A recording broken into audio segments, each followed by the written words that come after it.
A young man being hailed as a hero tonight after he puts his life on the line to save an elderly woman. Dennis Shanahan just spoke with that man moments ago. He's live in Lodi with what he had to say. Hey, Dennis. And the woman he rescued, Ron, this is just amazing. It was about this time last night, the 10 o'clock hour, an 82-year-old woman in a motorized wheelchair starts to cross these tracks. I'm not going to do it right now because a train is coming. We can see it. And that is exactly what happened. She fell out of her wheelchair onto the tracks while a train was coming. This young man in a pickup truck, 20 years old, sees what's happening. He stops his pickup, of course, away from the tracks, runs to the tracks, pulls her off the tracks with just seconds to spare before the train demolished her wheelchair. We spoke with both of them just a short while ago, and here's what they had to say.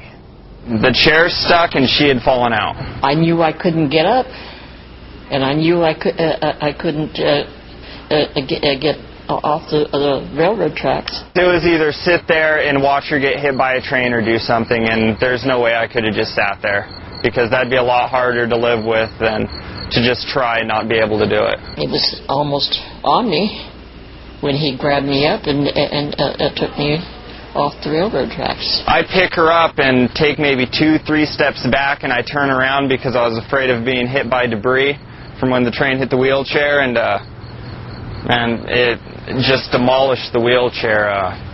It was really close. I didn't want to die. Not this way.